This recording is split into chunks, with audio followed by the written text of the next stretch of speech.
Hey everybody, it's Camera Work Podcast. This is John Ricard, and with me is Ray Tamarra. Hey guys, thanks for listening, and definitely check us out. Tell your friends so that we can get some more feedback, because we definitely want to know what you want to hear. Right. You know, it's weird because this is the 15th podcast, and we don't get a lot of feedback. We don't get a lot of emails saying like, you know, you're crazy about what you said on this topic, or can you guys discuss such and such? And really the best thing about mediums like a podcast is the connection you can have with the audience where they're communicating with you. So I would definitely love to see that. It's not like, 10 years ago you're reading a book, you couldn't communicate with the author. Today you can. You might listen to the podcast. If you have a question, you can ask it and we can answer it. So definitely people, please do that. And you know what's so funny is that I did a job at the Schoenberg, a job with Terrence Jennings, another New York photographer, and a guy named Ty, I don't know what his last name, he shoots for Ebony.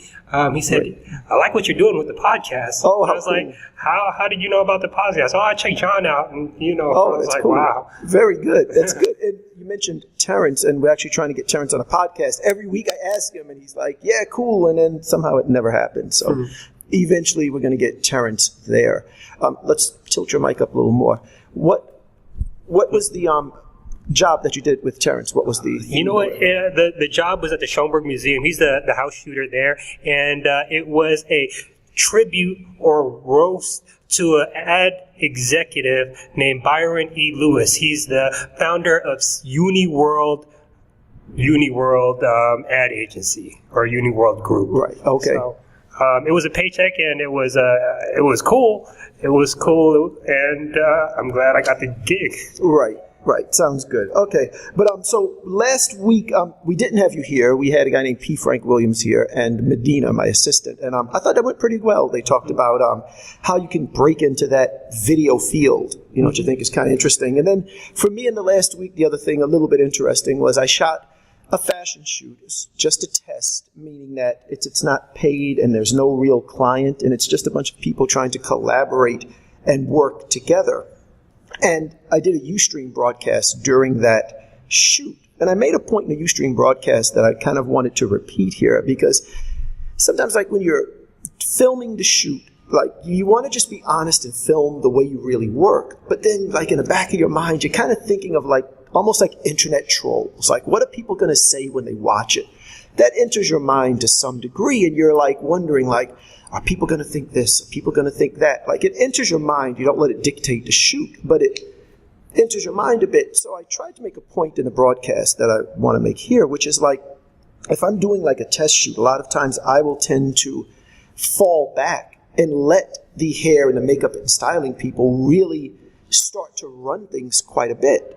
And I do this on purpose because I find there's so many shoots where I have to be completely in charge. There's no way around it, because the client has hired me and they expect me to know everything, and I've got to look all confident, and I've got to figure out the poses and what we're going to shoot and all of that. But if I'm on a test shoot and I can benefit from like a styling person jumping in and giving some poses to the models, I'll absolutely do it. So I actually love that, because whatever poses we come up with through the hairstylist or the fashion stylist just becomes another pose that I might use on a different shoot when that person's not there. And I think what happens with a lot of photographers is their ego won't let them step back. They want to look like they know what they're doing. They're in charge. They're in command. And I never have that issue. It's like if you're the fashion stylist and you can come up with some great poses, dude, knock yourself out, come up with some great poses, and let's create better art for everybody, rather than me try to assert my position as if I'm running everything. So I'm going to pose her in the same pose as I did last week, rather than get a fresh new pose from this guy. It just doesn't make sense to me. But I think a lot of photographers have that ego problem where they can't let go of the control. I see that. I see that there's definitely, you know what? It's a delicate balance, because there is you want the shot. You're in the studio. It's your studio. It's your shoot, right. And you're willing to collaborate with people. But what if they overstep themselves, right, and they start dictating the shoot, and they tell you what to do, and they say, no, don't shoot her this way, or erase this image? Then what do you say to that? See, I've had something very similar to that, to where what happens with me is when someone starts to do that, the issue for me in it, it's different than most people would think. For me, what happens is it's not fun. Then I feel like I'm working, and if I'm working, then I should be getting a paycheck. And I can't call that testing, but if I'm testing, then it should be fun. And it should not feel like work. But yeah, you're completely correct. At the point where someone starts dictating, like we need these poses, and we need this, and we need that, my brain just goes, this is not fun. And at that point, my own particular personality, rather than really fight and confront them, I'll try to wrap that shoot up as quick as I can. I'm just like, this is not fun. I want to go home. And I'm just at that point in let's get this shoot over with mode. So that's my solution. It's probably not the best solution, but I think the key, though, is not to be afraid of that happening. If it happens, you deal with it. But don't be so afraid that you have to have all that control. And you've mentioned before that I think you're actually good at this too, where you are able to step back in a lot of different situations and let things go the way they're supposed to go, and then step in and take command when you need to, rather than feeling like you've got to prove something to everybody in the room. That's not your fight, and it's very often not my fight either. Right. I've made the mistake on a couple of times, and that's the thing that all photographers and just people in general should realize their mistakes and kind of not repeat them. Right. So I made the mistake of being too laid back, and I made the mistake of being too micromanaging, and it's bit me in the ass, and it blew up in my face. And then you just have to understand how to balance. Right. I agree with that. I think that's crucial, But anyway, so we did a uStream broadcast. Now, the last time I did a uStream broadcast, I promoted it on uStream, meaning I prepared some banners that were up on the uStream site for like a week before the broadcast went up. And I spoke to the people at uStream, and they agreed to tweet about it. That when we went live, uStream is going to send out a tweet that says John Ricard fashion shoot, tune in. Great. So we do it. At the height of the 60-minute broadcast, which you actually filmed, we had 700 people watching it. Right. And for me, that's just a ball. We're having fun, and I'm proud of the fact that when we're doing those types of broadcasts, we're never bragging. The tone is not, yo, here we are, John Ricard Studio, you know how we do, this is what we do, got the model here. It's the tone isn't that. The tone is hey, what do you want to know? We're going to give you some information, and We're going to give you pretty much any information you want. We just want to share information, have some fun doing this. So we had 700 views. I was all excited. Then we did the new one last week, and at our height, we had 9 people watching the broadcast. Mm-hmm. 9. I mean, it was such a drag. It was so disappointing to me. And I was baffled. I'm like, how come we had 9 now and 700 last time? So we did the broadcast. I mean, it's online. You can look it up. I guess the date would be May 1st or something around that time frame. If you go to uStream and look for John Ricard, you can find it. And I spoke to uStream, and she said, the person I connect with at uStream said, uStream had another broadcast at the same time, and she thinks that hurt us greatly. That everybody was tuned into whatever the other broadcast is, and they didn't go over the hours when uStream did tweet it out. And she said to broadcast on weekends is better than weekdays in terms of getting people. So I'm going to do another one, hopefully a week from today. Today is the 10th or something of May? What's today's date? I don't even know, but it's around May 10th today, and it's Mother's Day on 2013. And next Sunday, I'll probably do another broadcast, and hopefully we'll get some people, and it won't be like that. But here's the thing that I thought was mildly interesting. So I got an email from one of the 9 people who tuned into the broadcast, and without giving the person's name, I'm going to read you the email that he wrote and give you my reaction to it. So he says, John, I tried sending you a note through your website. I'm not sure if it went through, so he sent it as a regular email too. He said, I am a rising beauty and fashion photographer, and I recently saw your photo shoot on uStream. It looked like a great experience that I would love to be a part of. Are you looking for a photo assistant or digital tech? I know my way around the studio fairly well, and this would serve as a great learning experience for me. I'd be happy to come to your studio and talk to you when you are free. Hope to hear from you soon. And he put his name and a link to his site. So I was thinking about that, and you can tell me your take on it, but I'm going to tell you my take on it, okay? What is your initial reaction when you see the email? Any thoughts just jump into your head or anything? I mean, I don't really know. I mean, it's good. It's good that people want to. It's good that people want to participate. I don't. I'm a little bit wary of what the motivation is. Is there something else? Right. Okay. I'll tell you my thought on it. Okay. I think that that type of an email and that approach was correct for 2005, was correct for 2000. I think it's not correct for 2013. It's not, and I'll tell you why. Because I think the solution today, because the industry keeps changing, the solution today, if he likes my uStream broadcast, he can go do his own uStream broadcast. Because we broadcast that from my phone. Like, I didn't use any crazy technology to do it. We had a Wi-Fi connection in the studio, and I'm using an iPhone, and I'm broadcasting right through the phone. And I just told you, I was very honest and candid about it. Because I can hide the number of views on uStream. I don't have to have that number public on my broadcast. I leave the number public. Hey, the number is what it is. And we had 9 people. I think it actually might have been 11 at one point, but 9 was like the average number of people tuned in. So think about this. Like, so you're a guy who's looking at my broadcast and you're banging down my door going, I want to be a part of what you're doing. I only had 9 people tuned in, dude. And I'm like flattered that you want to be part of it because it's a testament to the fact that we were enthusiastic about the 9 people. In other words, if I had gotten up there and said to myself, we only have 9 people and put on this really boring, flat, dead broadcast, he never would have sent the email. So the fact that he sent the email proves that despite the fact we only had 9 people, that we really did give it 100% for those 9 people. But the point is this. He can do exactly what I did. Whoever this guy is, I guarantee you he could get more than 9 people to tune into his broadcast if he promoted it and tapped into some people who are friends of his or whatever. So in that sense, you don't even need me. You don't. And that's the beautiful thing about today, frankly, is that you don't have to bang down the door of this person and say, hey, choose me, which is a topic we talked about a little bit last week, this idea of he's almost saying to me, hey, select me.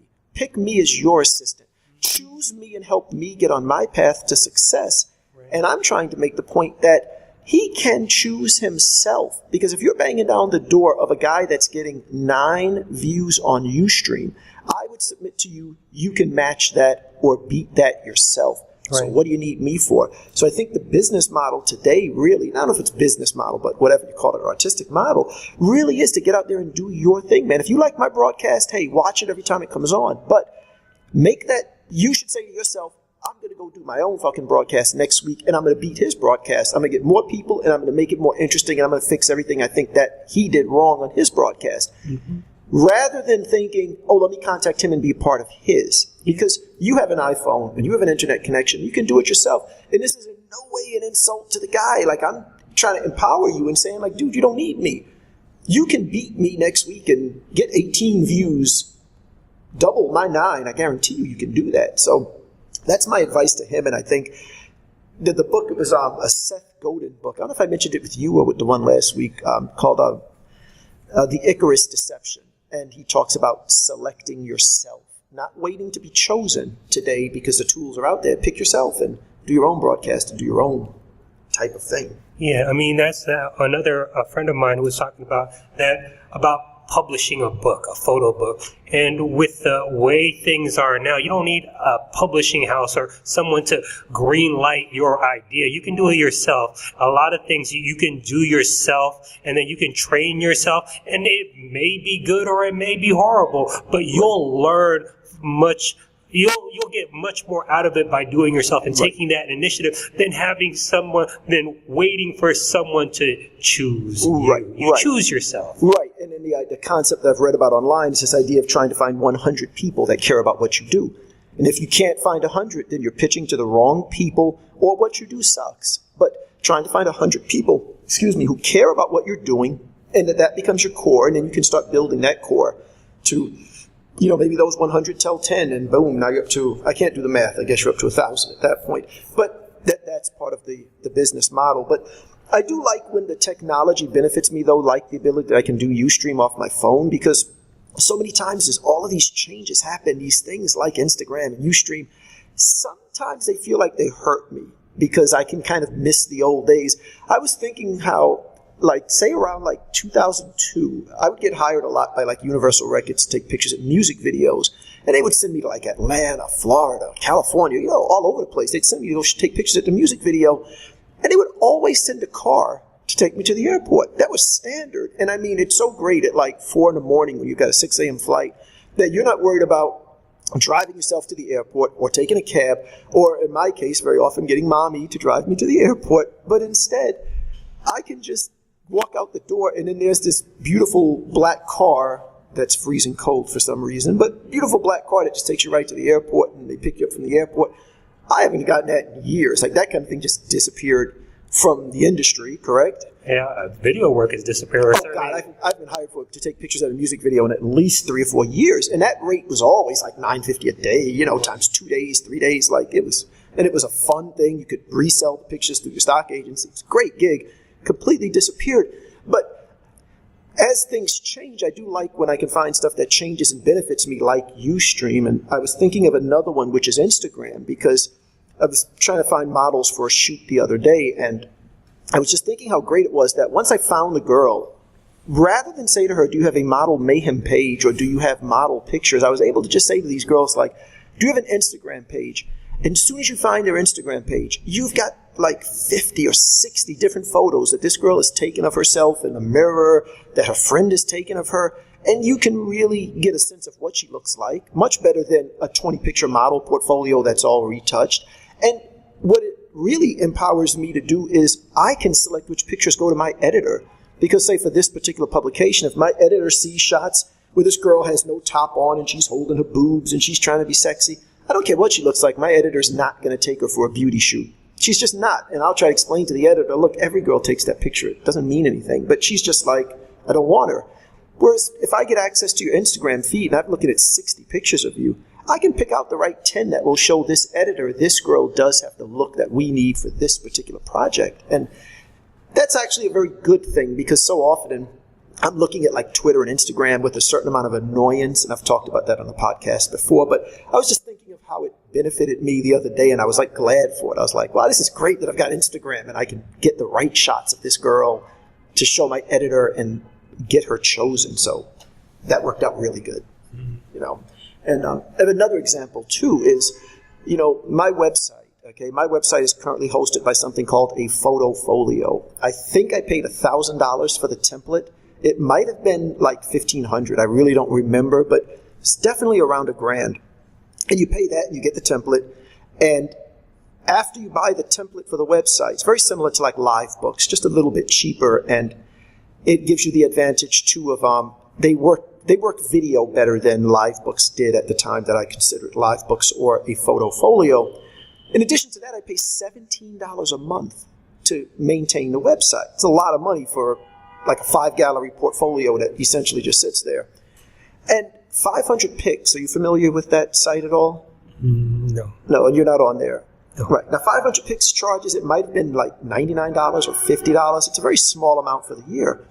And they've always done a nice portfolio. Like, it looks really good, their version of a portfolio. They do two things. They do a portfolio site for you, and then they do something that's a little bit like a Facebook, where you're throwing up pictures and people can comment and rate and like the pictures and follow you and all of that stuff. And a little bit like Flickr, but the pictures just look way better because it's like not as cluttered and the pictures are bigger. And I like them so much, like, I have two assistants. The other one, Lynette, like, I told Lynette, like, you have to get on 500 Pics. I'll give you the money. Like, here's the money. Go put up a website on 500 Pics. And it looks a lot like my real site, even though it's $100 instead of like $1,000. And they just rolled out a new portfolio redesign. And I mean, the thing looks so good. It's like super large pictures with really nice, navigation, and they integrate like your Twitter handle and, your Twitter name and all of these things. And I'm looking at 500 Pics and I'm saying, like, it's still in beta. I guess within a month or two it'll be 100% live. And I'm really considering dropping my real website and only having my portfolio on 500 Pics. And that's incredible to me, because the thought of paying $1,000 for my website and $17 a month, that seems completely natural to me. That didn't seem like, oh my God, it's so expensive. That's just what I figure I have to pay as a professional photographer to maintain a website that looks right with good navigation and good images and good functionality. And now I'm entering a time where it looks like I'm going to pay $100 a year and have essentially the same website. So it's another example of like that technology dropping down to like where everyone can afford it, and then it finally benefits me rather than me feeling like, oh, that hurt my industry. Feels like it helps me now because I'm going to pay like $100 a year for my website. What are you doing for a website right now? I use the photo shelter site, and I put stuff on there.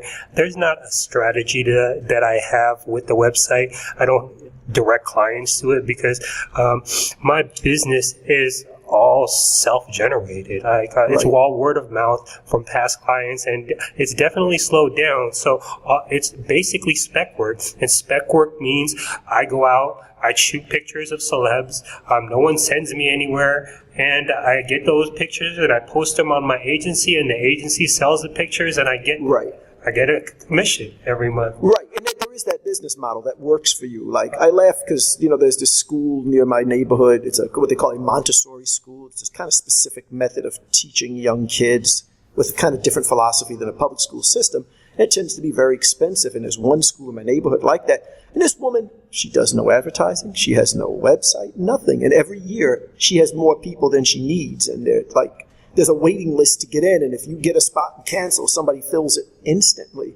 So there are those businesses like that who don't have to market in the kind of traditional or classic ways that we do in 2013. And like you're saying, your thing is just kind of self-generated. It's working. You don't necessarily need a website that serves as the portal to get you more business, But for anyone looking for it, I would definitely say take a few minutes and really look at what 500 Pix is doing in the beta of the new themes for the portfolio. It's like I said, I have to wait until it kind of goes live, but I'm pretty sure I'm going to end up having my entire website on a $100 platform a year, and I'm just shocked at that. It's amazing to me, So in other stuff that I thought was interesting in the last couple of weeks, on the Leica blog, I should have sent you a link to this. They had photos from Nikki Sixx, and Nikki Sixx is in the band Motley Crue. All right. Yeah, I was just curious if you knew that. I followed his blog. It was kind of cool. He shoots a lot of cool stuff. Obviously, he's a very interesting man.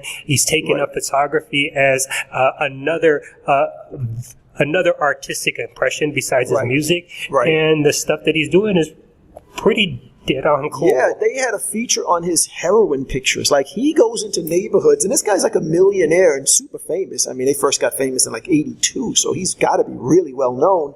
And he goes into neighborhoods with like heroin users, and he's just photographing them.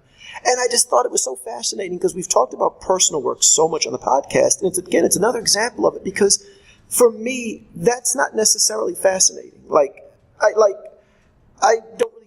I would shoot heroin users if that door opened for me, yeah. But it's not something that I would wake up in the morning and go like, oh, if I could shoot anything, I would shoot heroin users. But for him as a former heroin addict, I guess there's still this fascination about that world that in some way he probably still wants to be part of it. In some small way. I'm sure he's glad he's not on heroin, but you get what I'm saying. And he gets to go there and photograph it. And it's, again, like we've talked about this, particularly on the episode that had Pete Monsanto on it. I don't know the number of that episode, but if you look up for Pete Monsanto, we talked about how, like, when someone assigns you a job, the pictures, they're not really you. They fit the job. Like you said a few minutes ago, you shot something at the Schomburg, and Terrence called you to help him on that job.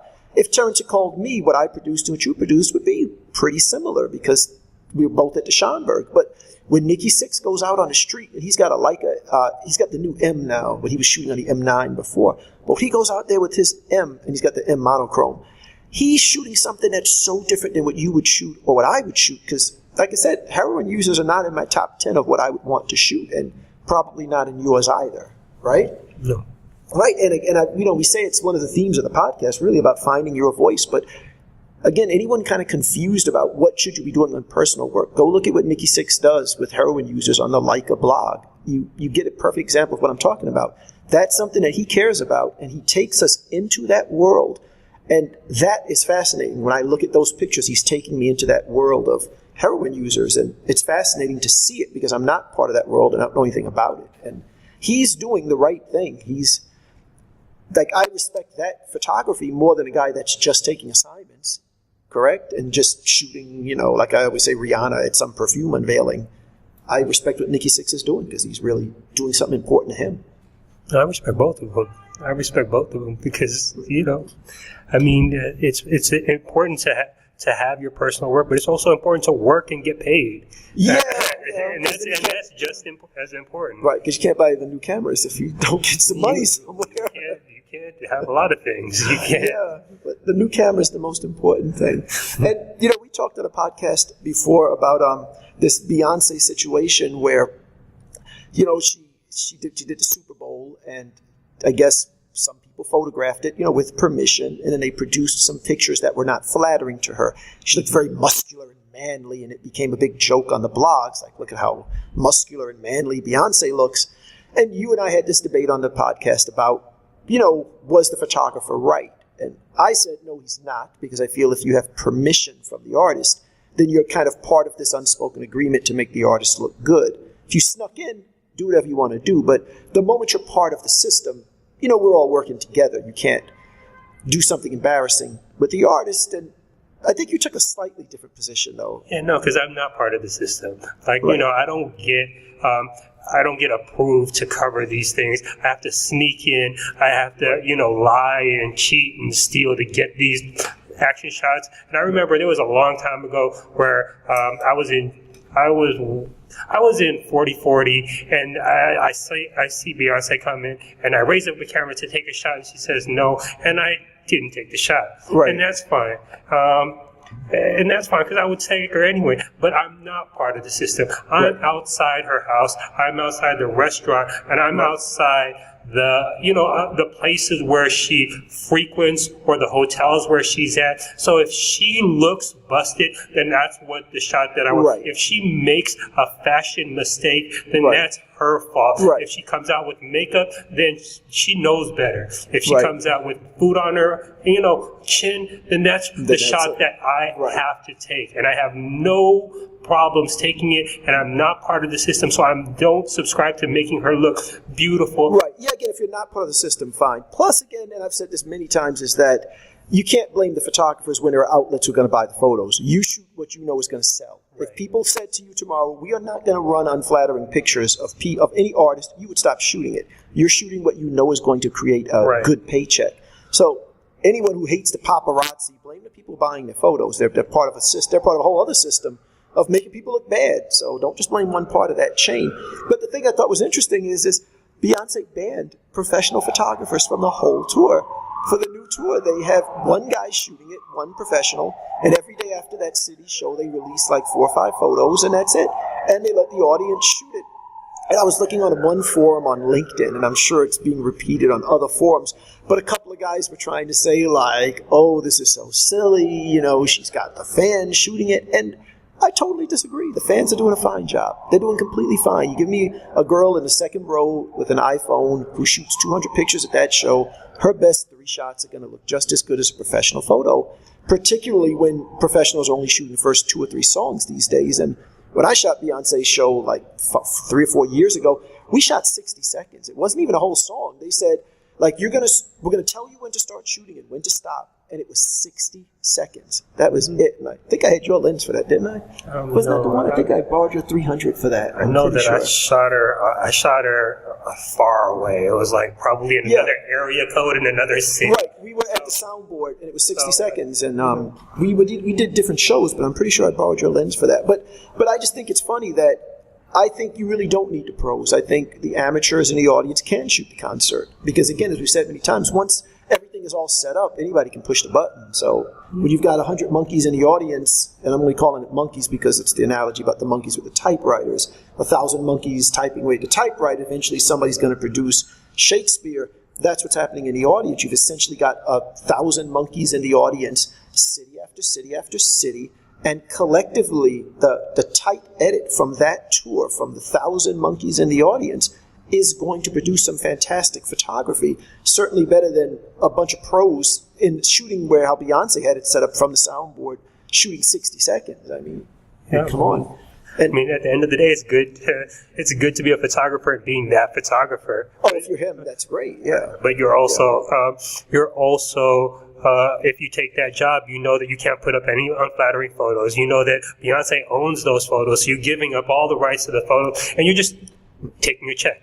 Right. And the check is good. Right, yeah, of course, you're the only guide. And it's a lot of fun. It's kind of like when I'm at BET, I'm the only one shooting most of the time. It's great. There's nobody in your way. The check isn't good. That's not a good check, though, unfortunately. No, the Beyonce check may not be good either. Yeah, I don't know, yeah. Who knows? I know the BET one isn't exactly.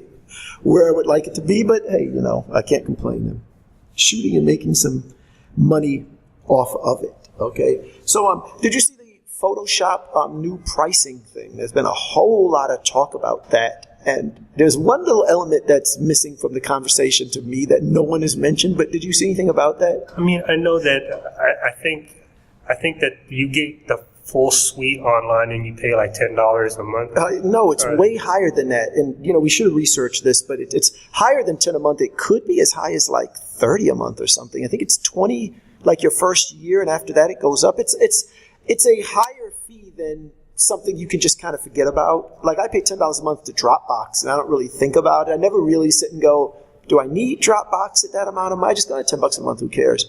But the Photoshop is a higher fee, something that you would sit and go, is this worth it? And, I'm not so sure on it. But the weird thing to me is everyone acts like they have to upgrade. Like I looked at it and I went, like I'm on Photoshop, I think it's 5, and I don't even know what else I need from Photoshop that 5 doesn't give me. So when they put out Photoshop upgrades, I don't even care, because does anybody exploit all of Photoshop? I mean, there's so much in Photoshop that, yeah. I mean, who's really going, oh my God, I've exhausted everything I can do in Photoshop? I mean, I don't know. I don't use Photoshop, and luckily, I use Lightroom. Right. I do upgrade to Lightroom. Sometimes I don't really think it's necessary. I know that they have that same price. That pricing structure that I saw was similar to something with Microsoft Office, where Microsoft Office is something that I use sporadically. I had the Windows version. I'm on a Mac now, and it's $9.99. And I was like, wow, you can either buy it for $130 or you can spend $9.99, which is like $120, right. And then you have to buy it again the next year, and then you have to buy it again the next year. So, they have you locked in as a perpetual customer. Right.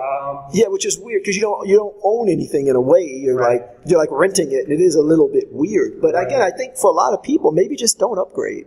Maybe you don't need the upgrade. And Lightroom is a little different for me, at least, because I shoot quite a bit with that Leica M9, and in my opinion, the files are just not good. They're not like a Nikon where you can just pull up the shadows or you can adjust them. The files are much more delicate. They're just not a high quality file, in my opinion. So when I read about new Lightroom adjustments, whatever you call it, upgrades to the program, and sometimes on the Leica forum, people mention that it's processing Leica files better. So that'll make me say, okay, maybe I'll get the next Lightroom. But as far as when I'm shooting my Nikon stuff, there's really nothing in Lightroom that I need that it doesn't do right now, and I think I'm on 3. You're on 3. I'm on 4. There's a 5 beta that's out right now that I tried, but I couldn't get the. Because it's a beta, I couldn't sync the catalog, so I just had to stop using it because the catalog is important to me in Lightroom 4. So I'm just going to stick with Lightroom 4 until it's not beta, and then I'll pay for the upgrade. Right. And you and I was explaining to you one time this theory that I had about software piracy, because I think that's really one of the reasons that Adobe is doing it, is because they realize by doing a subscription model, they can greatly reduce the piracy. And there was a time with Photoshop, I mean, my God, it was so pirated, it was unbelievable. And it's such like an open secret. Like there are no photographers who feel ashamed to pirate Photoshop, or at least a few years ago it wasn't. Like everybody would just go like, well, I'll get your copy of Photoshop. Nobody ever looked at it like, hey, this is wrong, and we're image making professionals. It was just like completely normal, just like it wasn't even wrong or whatever. But And I certainly understand it because, it's $600. People are bitching about paying it. But I would submit that another way to look at it is, I told you one time that I heard this Jay-Z song. The song was called 30. And he was trying to talk about the difference from when he was 20 to when he was 30. So he was trying to say things, and you have to hear the song because I'm not going to do Jay-Z justice in this podcast. But he was trying to make the point like, when he was young, he thought it was cool to go and buy out the bar. Go to the bar and pay for everybody's drinks, and he was the man. Whereas now at 30, he looks at it like, I own the bar. And that's what's actually cool. And how when he was 20, it was cool to have a gun, because you're the man. You walk into the club with a gun. And now he's going like, I don't have one gun on me, because that's actually cooler to not have a weapon. And he talks about how he used to go to the club to look all hard, and now he goes to talk to these classy girls. So he was trying to talk about like a higher level of cool. You know, the difference between, like, is it cool to have a big stack of cash? Like, in one way it is. Yeah, you got stacks of $100 bills or whatever rolled up in your pocket.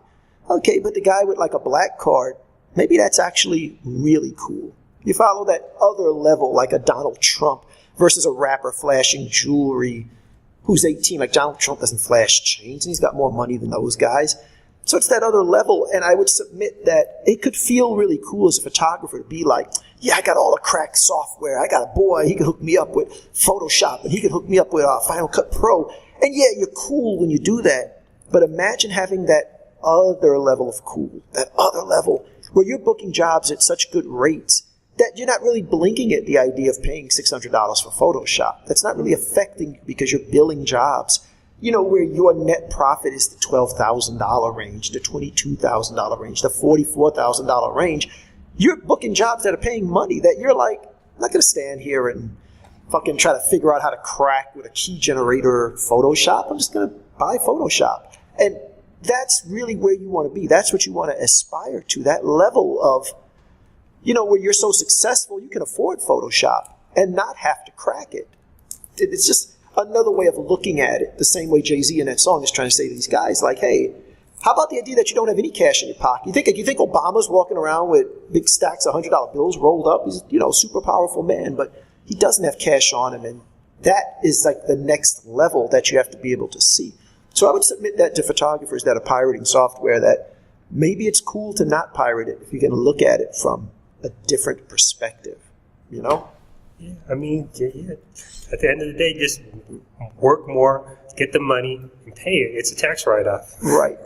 Now, the last time we spoke to you, too, you had injured the shoulder in jiu-jitsu, right? Did that heal? Are you back to jiu-jitsu? Are you able to work properly now? Or what? Yeah, I'm working properly. It was a blessing in disguise because it allowed me to really think about my health, and then also to think about just how I can sustain, because the stuff that I do is very physical. And what's eye-opening is that I'm 44 years old. Yeah, no, you get old, you can't even 44, something like that. But I worked at this job on Monday. It was the biggest job in New York. It's called the Met Gala. And all the A-list, I shot it from across the street. So when I had the Beyonce shot and she was walking up the staircase, I was across Fifth Avenue with the what is it, 80 to 400. And I was trying to zoom in because I didn't bring my 300 because I didn't think that shot was available. I'm going to do that next time. But you have a 500 also, I got the 500, but I didn't bring it out because I didn't have a car. So having that 500, having the extra lenses, if you don't have a car, then you're just strapping that on your back. And that's like, you know, luggage. And you can't have luggage working on the street. So case in point, I got shot a whole bunch of Beyonce, Katie Holmes, Renee Zellweger, Sienna Miller, Elizabeth Banks. It's the biggest biggest event in New York with A-list actresses, A-list celebrities in fashion. And you know you're going to make some money. I know I'm going to make some money. But I started, like I woke up at 5 o'clock and I had to wait for a repair. You mean 5 a.m.? 5 a.m. Okay. Because the internet was down and I knew that this is the biggest day in my life. So I needed to get that internet up. So I called the Comcast and I had them come out and they didn't fix it. And I was like, what? That's going to put a damper on it. I'm going to have to work on something else. Case in point, I was working from 5 a.m. I was working 24 hours. I finished the job at the Standard Hotel. It was 5 a.m. I went back to a diner because I couldn't go back home because no internet. I can't follow my picture. And it ruined me for the whole week. Like I'm 44 years old. I work 24 hours. I was up 24 hours. How many hours I worked, who knows? But it just physically depleted me. I was almost unconscious for the next 3 days. And but it goes to that point that I made when we had Medina on, who's my assistant. She's like 20 or something, 21 or whatever. And I was trying to make that point that you could look at someone more established than you. Like she could look at me and think, oh, he has all the advantages because I've got all this gear and I've got a studio and I've got a lot of connections.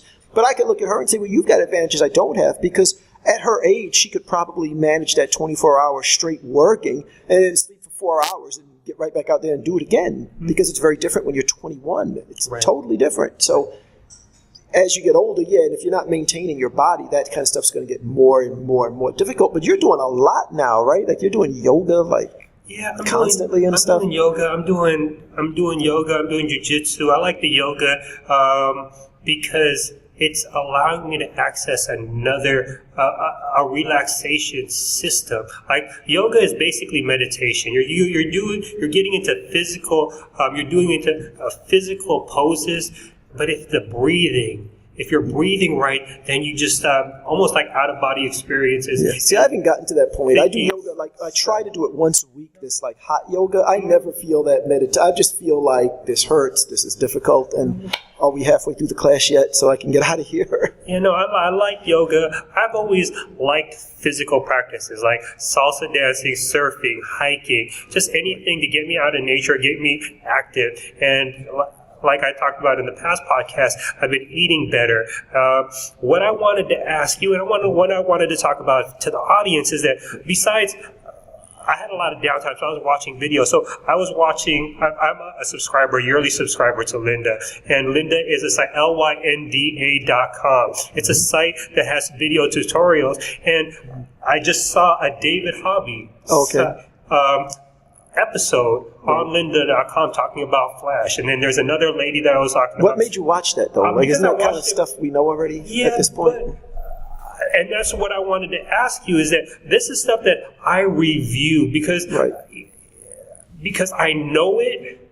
I know it in my head, and I know how to fix exposure, and I know how to do things, but I don't necessarily know how to teach it. And if you know it, how to teach it, then you're that much more effective because then you know it better. Well, teaching and learning are very connected. And you're talking to someone who taught high school for 11 years. I taught 11 years public high school, so I definitely have a teaching background. But teaching and learning are very connected. You have to organize things a certain way in order to teach them. And it's a big part of learning. It really, really is. And I know I teach jiu-jitsu a little bit, in Brooklyn with a friend of mine, and I've done a ton of photography instruction. And teaching it's a skill separate from a lot of things to be a good teacher. And I would only say part of it is, again, dropping yourself out of the equation. The biggest mistake I think people make when they give a public speech or when they give a teaching thing is they're thinking about themselves. The typical person who gives a speech says, okay, first thing, what am I going to wear? I don't want to look like an ass. Okay, I'm going to put on a suit. I'm going to match my shoes and my tie or whatever. And I need to come up with a joke so they think I'm funny. And let me make sure that my presentations look good so they know I know how to work PowerPoint or Microsoft Keynote, not Microsoft, Mac Keynote. And, let me make sure I've got some jokes and make some references to people that I know. And the whole thing is focused on himself. And I'll make sure everybody knows that I know a lot of stuff. And, you may have encountered this, if you're in, say, a jiu-jitsu class and, a brown belt has to teach for that day, he's going to give you the hardest class you've ever had in your life because he wants to show he's hard. So he's going to make you do 3 times the amount of push-ups you normally do and 10 times as many sit-ups. And all he's thinking about is himself. But what you have to do is say, what does the audience want to know? So if you're giving that speech, you just think, what do they want to know in the audience? Okay, it's an education thing. They want to know how to control a classroom. Well, they want to know how to make a flash do what I need it to do. And that's where you should approach it from. And I know, with all of my YouTube videos, what I was most proud of was we had no introductions. My videos would go, hey, it's John Ricard. Today we're going to talk about perspective. Now, the first thing you need to know, and in 30 seconds I was giving you information. You'd learn stuff because all I thought about was what do you need to know.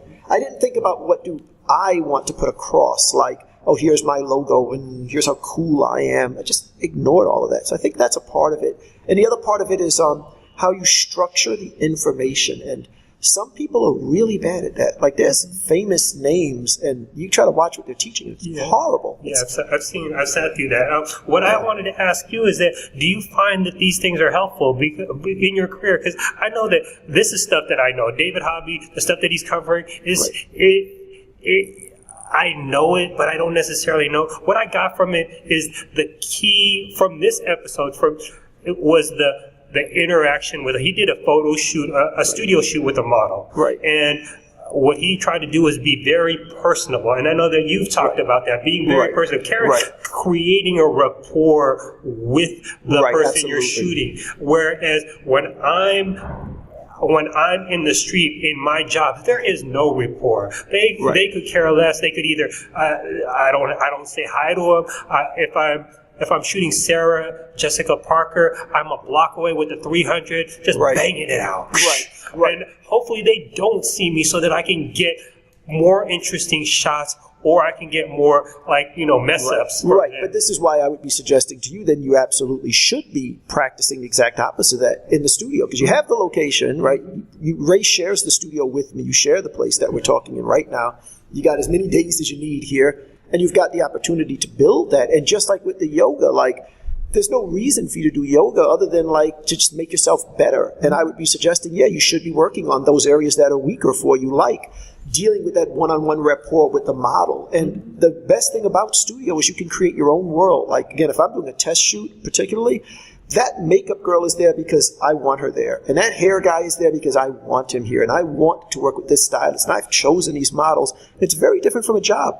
And I create the mood, and you've been on a ton of my shoots. Yeah. I'm running around, I'm doing card tricks, and I'm listening to Tupac, and it's John Ricard's Little Planet. I'm in my perfect little world that I think is the way things should be, and it's a fantastic thing that you can create, and then you can set the tone of how you want it to be. And some photographers are very snooty, you need to pose better. And then there's people like me just having fun and laughing and not having the ego. So I think the more of that you can do, the better. But as far as instructional content, I still watch a lot of instructional videos in a lot of categories. I think the only thing that changed to me over the years was I kind of reached a point where I felt I knew enough about the technical lighting and stuff that I started shifting to something like a David Duchemin, if that's how you pronounce it.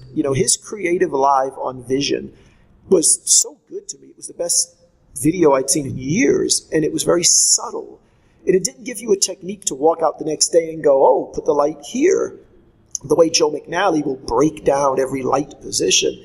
But I just think I've got a lot of that knowledge. So if I can find stuff that's more mental, then that's what I like. And my current favorite things, and I've probably mentioned this, is if you go to YouTube and you look for RSD Free Tour. RSD stands for Real Social Dynamics. And Free Tour are videos from their free presentations. Has absolutely nothing to do with photography. These guys are talking 100% about picking up women. That's their topic. But it's social skills, social dynamics, and it's applicable to any social dealings that you have, whether it's your wife or your job or trying to pick up girls. And I find stuff like that fascinating. I can listen to hours of that, and it gives me a lot of insight.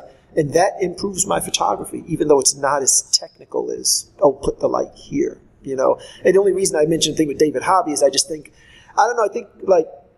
because he took a kind of limited thing, I'm just going to talk about small flashes, to me that's a kind of finite piece of information. And then once you've told it, aren't we done? Is there anything else you can tell us about small flashes at this point? We get it. Small flash, and you put this modifier on it and shoot. Whereas other people who've taught, Lindsay Adler, who you've met, she teaches on retouching, fashion, and nude photography, 20 different topics. You just have more places to go in the teaching, So that's how I look at it. But I do a lot of self-education, and a lot of jiu-jitsu self-education. I watch Marcelo Garcia videos, Eddie Bravo videos constantly. Yeah, every day or two. What's interesting is that I had to, and it's still, I haven't done it. I have to turn in a resume. Right. For myself. For what? Because I'm thinking about getting into filmmaking, so I have to turn in a resume to qualify. And I'm like, how do I write a resume? For me, because I've been working for myself for the past 12 years. Right. So that's a body of time. And there's no boss. There's not all these things where there's no goals. I make a living. And there's not any benchmarks or milestones that I can say, I did this and I did this. Yeah, that's hard. So I'm looking for ways to how to quantify 12 years of my life. No, I don't know. I put it on a piece of paper. Yeah. So that's been wow, what am I going to do? But and I haven't done a resume in years either. If you show it to me, I'll look at it. But I might be giving you that old school resume that people don't do anymore. I'm surprised you even need it. I'm surprised they don't want a reel or something along that line. Because who knows? Who knows? I don't have a reel either. Right. Well, yeah, that I would think you need though. But I know LinkedIn, like the way they set up your profile on LinkedIn, because it's so job oriented, they walk you through, a little bit of that where they're like, what was the position? What did you do? Who did you work with? What were your duties? So it's a little bit like a resume template. Maybe that would work for you, because then you can look at it and see like, well, what's missing and what's here, and you can move items up and down on LinkedIn. Maybe that'll work for you. But you're your own boss, so you work for yourself. Yeah, but you can still mention like your duties, I guess. It's a lot of stuff. You know, like doing the billing and the marketing and trying to get shoots to happen. It's a lot of stuff that we're doing still. Just like with photography, I know that for me, if you told me exposure, how do you correct this or what's the? I don't know how to teach it. I just know what dials to put. Right. And then okay, I'm there, and then I'm back to shooting. Right. So for me, the teaching has never been hard though. I don't know. Just like probably 10 years in the classroom that made that easy for me. To do it that way. But as we wrap, anything coming up on your end that you're looking forward to, shooting wise or release wise or anything in terms of gear or anything like that? No, I'm looking forward to seeing Star Trek Into Darkness next week. I'm looking forward to doing more yoga. I'm looking forward to shooting, but nothing big. And maybe I'm going to go to Curacao. What is that? It's a vacation. So in the next 3 weeks, I'm going to go to Curacao, which is where it's a Dutch colony off of South America, and I'm going to spend 5 days there. Wow. Are you bringing a camera? What camera do you bring for that? I don't know. If I didn't bring a camera last time. Maybe the D90. Maybe I'll shoot video. No, you need to see what you should do for that trip, because it's 5 days, is go buy, like, if nothing else, get the Fuji X100S, because everybody loves it. No one's ever used that camera and didn't like it. Or take your Leica. Ray has a Leica M9 that, like, if you take the card out of the camera and look at the pictures, they're like, the one card has pictures that are like a year old because he's never made it through one whole card on the camera. It's unbelievable, right? Am I right or wrong? No. I mean, I'm embarrassed to say that you're absolutely right. Yeah. It's overwhelming for me. Yeah. Like, I can afford the camera, but I just get intimidated by it. But it's funny because like on your card, like it's 100 pictures, right? You see all 4 seasons. Like there's like Christmas pictures, there's pictures at the beach. It's like 100 pictures is all he shot in a year on that camera, and the camera's in beautiful condition and stuff. But the point I'm trying to make is bring a particular tool on that trip that you don't normally use, like that Leica M9. You have a 35mm 1.4. It's an amazing lens. I got the f2. You got a better lens than me. And just bring that one lens and one body, no flash, and use that for the 5 days. Or pick up like an XE1 Fuji or the X100 and sell it after the trip. You'll lose like $150 after 5 days. You could sell that back without too much of a loss. It'd be like you rented the camera and just play with that. But don't bring the Nikon. It's just going to put you back in that frame of mind of what you do every day. I wouldn't bring the Nikon. I wouldn't want to bring that the Leica. Because traveling with such an expensive thing. No, you just keep it on the whole time. Like my rule, because I'm always so afraid of losing it. I mean, because I know me. You know how forgetful I can be about stuff. But I literally will put that camera on when I leave the door, and it will not leave my neck or my arm the entire day. If I'm driving, I keep it on my shoulder. When I get to a restaurant, I keep it on my shoulder while I'm eating, or I'll unbuckle my belt. And I put the belt through the strap, and then I'll put the camera on the table, because I am very paranoid about leaving it, not just because it's expensive, but I know my personality. I can be sort of absent-minded or forgetful because I'm focused on like answering some text message and then walk out and forget the camera. But I find it's very doable. You can just leave that on your shoulder the entire day and never take it off. And it's not that big of a problem. I mean, you like to do a lot of physical stuff. It could get in the way if you're trying to hike and stuff on a trip, but if not, like I said, pick up an X100S. And everybody loves that camera. Shoot with that for 5 days, and that might work out good for you. When you come back, just sell it. It's a hot camera. You can certainly lose $150, and someone will probably buy it. A 5-day-old camera. I wouldn't return it. I think that'd be tacky, personally. So, all right, but we're going to wrap here. Again, as Ray pointed out at the beginning, give us some feedback. It's, again, not like when you're reading a book 5 years ago and you couldn't talk to the author. If you like the podcast, just drop us a line. We'd love to hear from people and talk about some things that you want to hear about. If you want to find me, check my Instagram, which is John Ricard, JohnRicard. I post a decent number of shots there, most of them from the Leica, and that's about it. And look on 500 Pics, because I'll probably have a new site up there pretty soon, and hopefully it's going to look really good. All right? Ray, where do they find you? They find me in the streets of New York because I'm going to be working more because I need more money. I haven't been working lately, and the sales have been dipping. Uh-oh. So it's important to get out there. You're probably going to see me more. You're going to see me later. And I'm in New York. Work it. Right. Sounds good. There we go. All right. Thank you, guys.